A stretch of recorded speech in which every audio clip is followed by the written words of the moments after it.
Streaming, starting. Yeah, go ahead.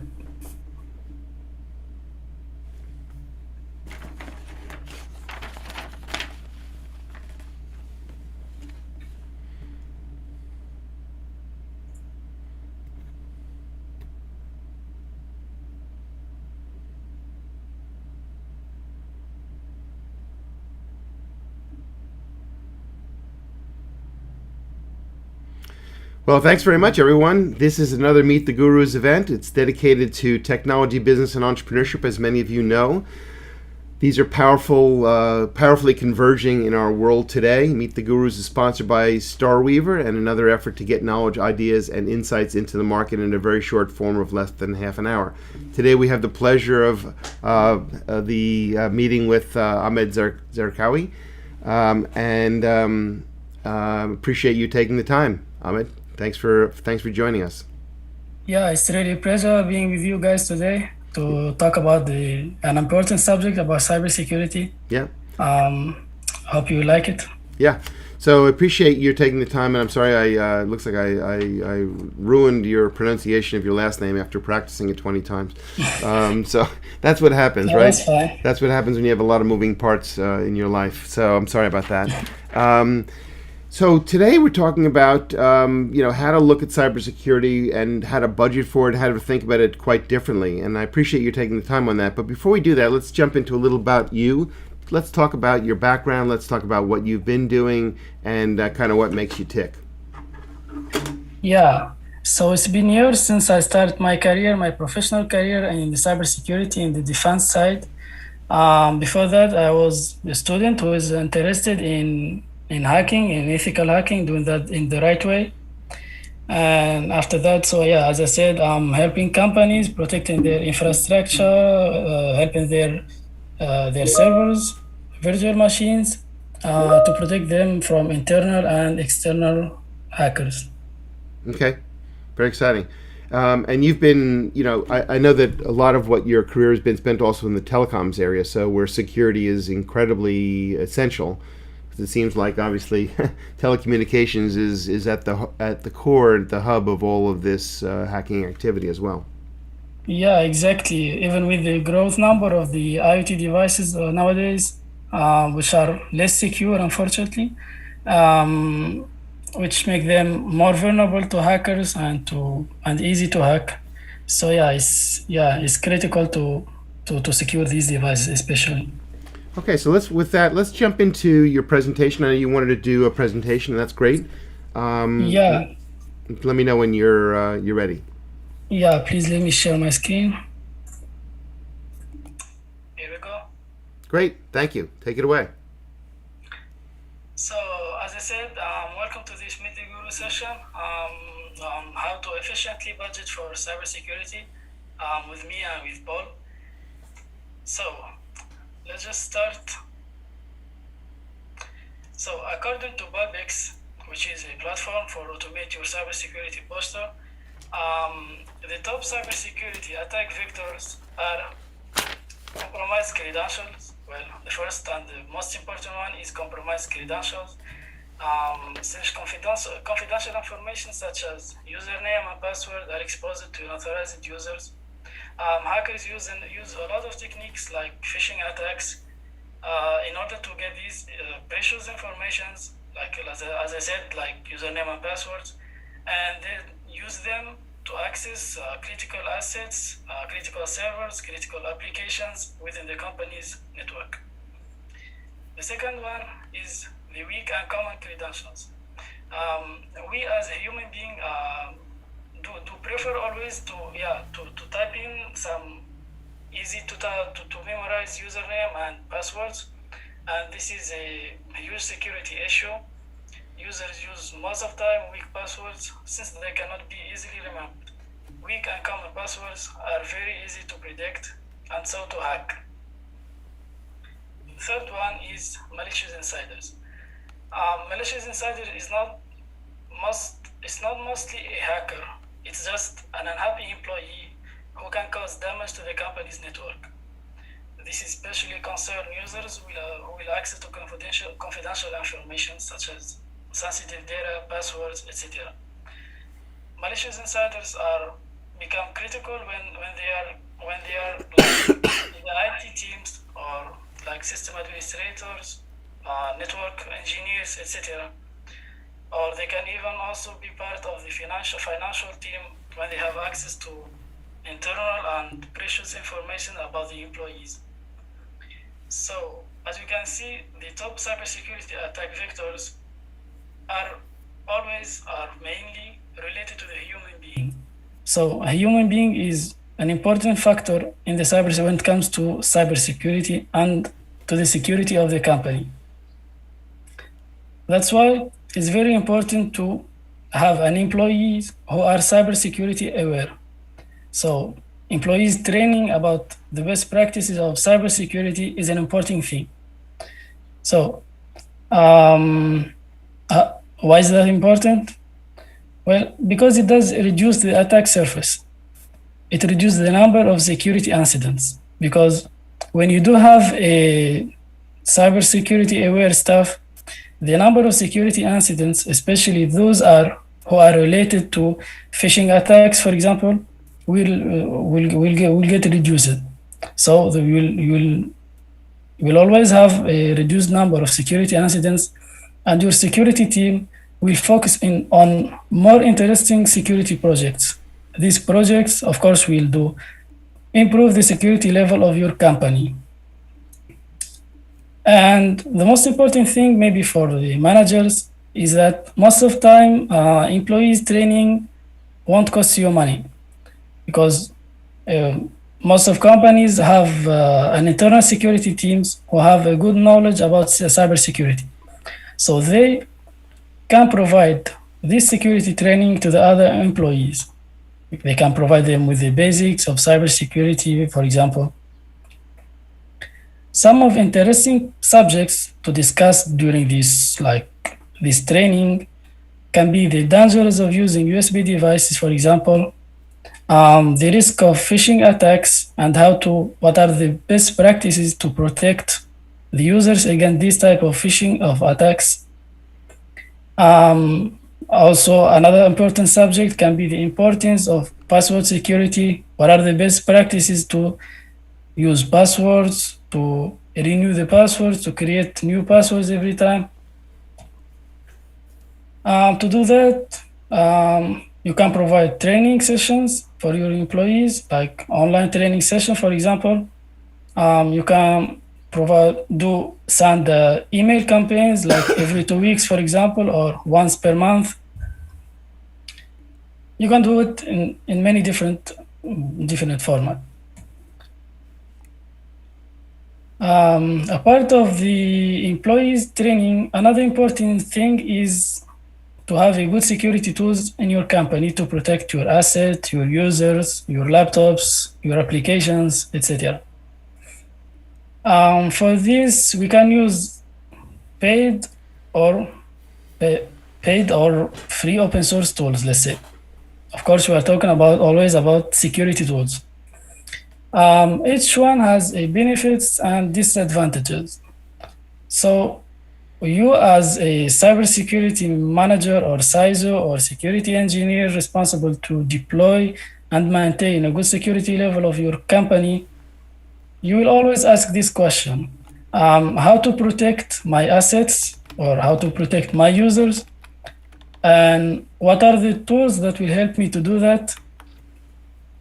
And are these tools free or paid?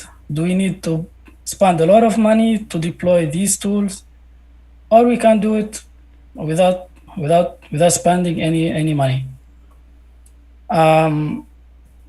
So let's start by the benefits of free open source tools. Of course, they do save you money, and this is a good thing for all of us. They are fully customizable, means that all free tools are open source tools mostly. So you do own the tool. You do deploy it the way you want. You can do anything you want with that tool. And this will help you have a good expertise and knowledge, and advanced knowledge about these tools. So You as manager, you will have a team who deploy and maintain an open source tool. They do have a great expertise about that tool since they were the one who deployed that tool. Let's move on now to the paid version of these security tools. They do save you money since most of time the deployment of paid security tools, or in general a deployment of any tool, will save you money since it's more easy than the free open source tools. As I said, they are easy. There is an easy deployment for these tools, and you do have the support of the provider of that tool. Let's move on now to the disadvantages of the paid and the free open source tools. Let's start with the free tools. So we can say that they are complex to deploy first and to maintain after that. They do require a knowledge, an advanced level of system administration, let's say, or things like that. And they do cost money. Yeah, it depends on the tool and on the complexity of the tool. But most of the time, yeah, free open source tools do require a lot of time, more than paid tools. The disadvantages of paid tools are they do cost you money, sometimes a lot of money. They are not fully customizable. Yeah, you do have a tool and you just need to deploy it and maintain it. After that, you don't have access to the source code of that tool, and you are a provider dependency, so you depend on your provider of that tool. So if you choose to buy a security tool, you would need to have a return on security investment. You need to tell your managers why you will buy this tool and why you want deploy an open source tools, and if you buy these tools, what are the benefits to the company. To do that, let's just compare the return on investment, the classical one, and the return on security investment. So for the return on investment, to calculate it, you depend on the expected returns and the cost of investment. It's just kind of simple to calculate. With just an example, we do have a factory which will cost a 1,000. Excuse me. As you can see here, the expected return in this example, the expected return of investment will be 2. Means that it's positive. It does worth it. For the other side, for the return on security investment, to calculate it, you need to specify the risk of exposure. The risk of exposure is kind of difficult to know or to calculate, but yeah, that's one of the parameters that you need to know. And the percentage of the risk mitigated, this is most of time provided by the tool provider who will provide you the tool, and the solution cost. For this example, let's say that a risk exposure is we are exposed to, let's say, malwares 3 per year, three ransomware, for example, 3 per year, and each ransomware attack will cost about $10,000, which will be $30,000. And we do contact an antivirus provider, and who tells us that the risk mitigated will be 90%. So, and the solution cost will be the license will cost per year $20,000. So here we can see that the return on security investment will be 35%. And so this antivirus worth the investment. But sometimes you face a situation where the risk mitigated will be the result of the return on security investment will be negative. So that time it will be so complicated to explain to the managers why we will need to deploy this security tool. So each time, if you prefer to deploy and to buy some security tools, first of all, you do need to calculate this return on security investment. It's not a good idea to just jump into and buy any expensive security tool who will cost you $100 per server per month, for example, and you do have like 1,000 server to deploy. That's a lot of money. Let's now take a look at how a good free open source security tool look like. I mean, do we always have a open source free alternative for these paid versions of the security tools? Let's take them one by one. If we do need to deploy a host intrusion detection system to detect the intrusions to our network, to our systems, we can use a tool like Waza, for example, which is free and open source. Well, you can buy the paid version to have this support. But again, it's fully customizable, it's open source, it's free, anyone can deploy it and maintain it. And they have an open source community. I need to mention something here, Paul. I'm not part of Waza, or I'm not part of any security tool that I will mention right now. They are just based on previous experience of mine. No, I don't doubt that. I've used these tools, and you're not a pitch man for someone else's product. I get it. No, that's fine. Of course, we don't expect that. Let's jump into the other use case.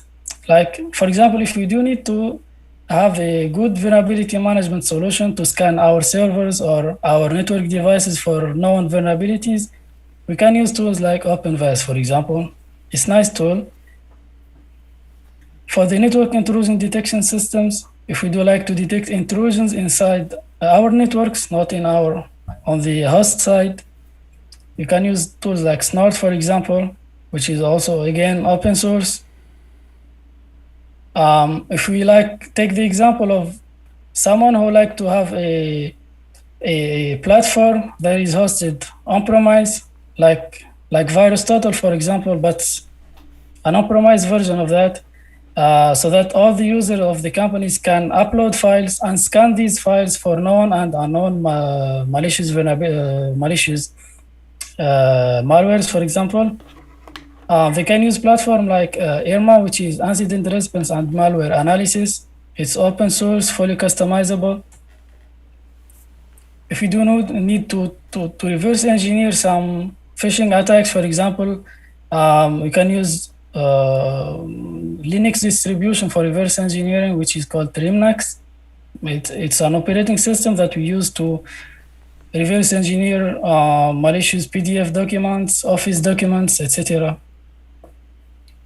For password management, we all know that password managers are very important in the companies, so that they can help us protect and secure in the right way the password that we use inside the company. For this, you can use KeePass, Bitwarden, for example, which is 100% open source. You can host it on-premise. You can buy the cloud version, but it's open source. You can host it and do anything you want with it. Another important thing that you need to have in your security operations center or to secure your company is to have a privileged account security. Since privileged accounts, root accounts, admin accounts need to be maintained and managed in the right way. For this, you can use a lot of open source tools like FreeIPA. If you have a lot of Linux servers, you can use Boundary, which is a HashiCorp platform to manage Linux and Windows servers. Also, if you would like to audit the passwords that are being used by your users to know if they are using breached passwords, if they are using expired password, weak passwords, you can use, for example, SpecOps password auditor to audit all the passwords in your admin Active Directory domain. Again, these these all of these open source tools can be used and can be can have a can improve the security level of your company if maintained in the right way. Again, they do have some limitations, but yeah, they are fully customizable with some knowledge or some advanced or basic knowledge, depending on the tool. You can secure your company with open source tools.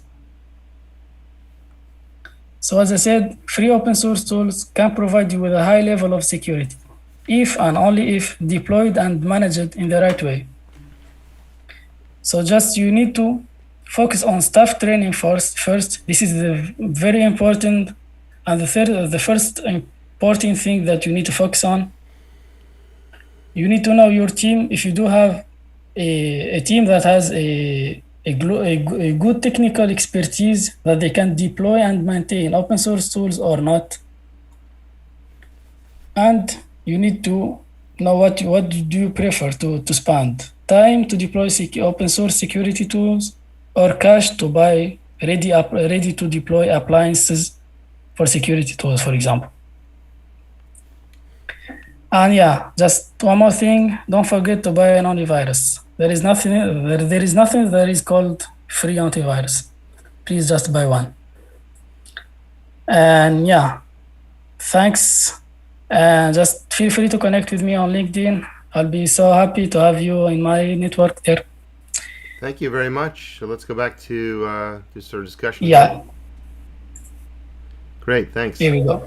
Thanks, Ahmed. That was great. So one of the things I want to focus on, because this is all about money in this case, or as you say, it's not cash. It's really about money and cost and time and all of the things that get involved. Is the return on the security investment and the risk of exposure. So to me, it would seem that one of the biggest underestimates, or overestimates, I should say, from a cybersecurity professional's point of view, is how well protected we are. So the risk of exposure.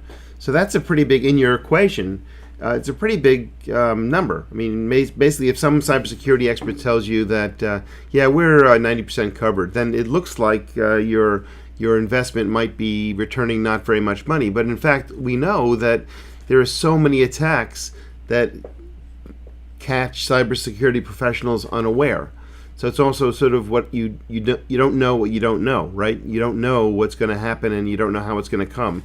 So it seems like, given the fact that we're experiencing attacks daily across the world in every country, how do you really put a number on that? I mean, it seems like that's maybe one of the hardest things to quantify. You can quantify how much a server is going to cost and some software protection. You probably can quantify how many training events you need to have, et cetera. But at the end of the day, someone's going to have to say, well, but we've got you covered, boss. Don't worry, everything's fine. So how do you go about that as a cybersecurity professional inside the whole ecosystem? How do you put a real accurate number on that? Is there any tool or any way you've come to at any point? Yeah, that's some difficult number to predict or to give to. Some companies, or like, let's say, some big tech companies do have a security engineers who are specialized in getting these kind of numbers. Mm-hmm. They have statistics about the number of security incidents each year. Mm-hmm. And yeah, for the return on security investment for this type of companies, it will be easy, since they have the visibility on the number of incidents and what's going on in the world. For small, let's take an example of small tech companies or any other small medium company. Statistics are everywhere, Paul. I mean, everyone can just Google and you will find the statistics about the cyber attacks regarding, like, for example, ransomwares for a mid-tech company or medium-sized company, and you will just find all the statistics. Sure. That you need. No. I'm sort of saying in some ways there are going to be certain assets you really need to protect, like Fort Knox, as we would say in the States. The most important, the highest value assets that you have, and then no matter what the likelihood of your protection, you still need to take further steps. And there's some assets that you know you might have compromised, but at least they can be walled off or contained or segregated from the core network. But overall, it seems like we all know that cybersecurity attacks are increasing in number; they're not decreasing. The success is higher, although in the U.S. recently, the Colonial Pipeline, apparently the FBI was able to track down even the where the bitcoins went. So everyone's getting better and better at this, but obviously not everyone has the FBI at their beck and call, right? So the cost, it seems to me that there's almost even you'd have to be foolish if you're running a company of any consequence, meaning if anyone is after you, and it seems like every company's under attack, you'd be foolish not to sort of put that number at a very low likelihood, meaning that the 90% you use is very optimistic, and you still had a 35% return on your example, right? In your example, even if you have 90% and probably not using even probably conservative numbers on the cost. So the bottom line is that cybersecurity cannot be underinvested in. Exactly. Yeah. I mean, everyone nowadays is exposed to these security attacks. You just need to know what security tool you really need to deploy. Let's take an example. Let's say a company that does not sell services online, for example. A company that has just a website and just to talk about the company. So we are a company that provides some services. We do not sell online. So for this kind of companies, it will be a bad idea to deploy, for example, a DDoS protection solution to protect this website from DDoS attacks. For this kind of companies, they will need to focus more on antivirus solutions to protect the end users. Another kind of companies which will sell services online, like Amazon, for example, they will require a kind of solution that will help their websites to stay highly available and to prevent the downtime for these web servers. Yeah. So it depends on the services that are running the company, and on the business purposes also. I think that one of the other things is you pointed out, and it's quite clear, is that the training of people is completely under invested, and everyone thinks they know the right answer. And we used to run courses I used to call "Don't Click That," but people are always fooled, no matter how intelligent or how insightful they think, because it comes from. We had a client where the CEO of the company, apparently it looked like the CEO of the company had sent out an email to everyone in the company because allegedly his daughter was sick, which was with a cancer, which of course was not the case, and did not come from him. But obviously there are ways in which attackers are very clever. They do a lot of social engineering, right? One of the key things is they know what pulls our strings, if you want to call it that. They know what concerns people. They're emotional. It's a sort of a combination of a technical, but it's also a social engineered emotional attack. Yeah, I mean, you as a hacker, if you want to attack some company, you won't directly attack. Like we all deploy firewalls, we all deploy some updated servers. So it won't be a great idea to just attack the company network from the external. Sure. So the weakest node is to attack the users. Right, and the users are least, and often the users are least trained. That's a great point. I mean, you just made it.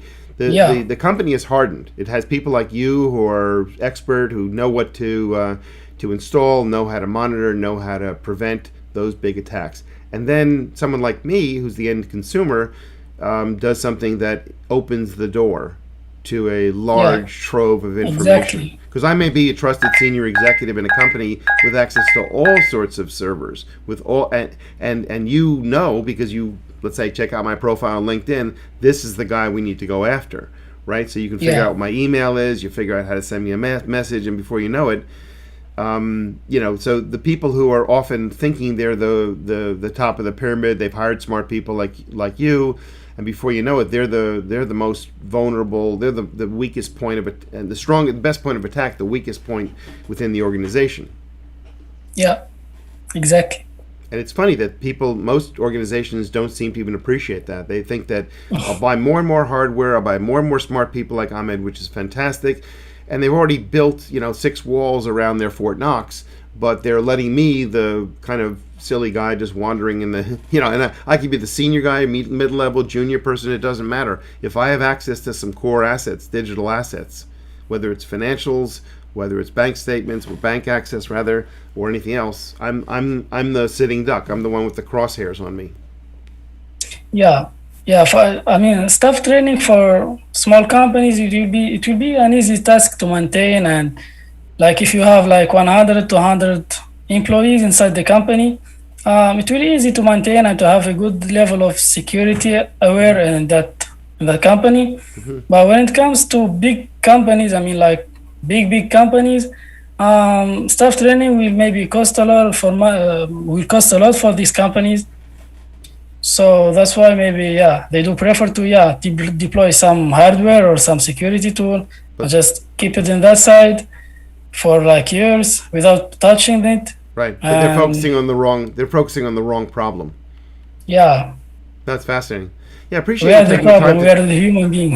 yeah, the human asset, the human Yeah, vulnerability is not to be understated. And as you pointed out, the return on investments in this, and it's not a pitch for training, although it is a requirement for training. And we're not pitching to come to us to do training, but the fact is that if you don't train people, particularly people who are a little older, who are not as savvy, who don't really figure these things out as well, and then obviously architecting your network to protect people like me making mistakes is a potential fatal to some companies. So as I said, we don't all have the FBI at our corner or a huge tech team. So thanks, Ahmed. Great to talk to you. Appreciate you taking the time, and we'll see you again next time on another Meet the Gurus. yeah, sure. Thanks for your time also.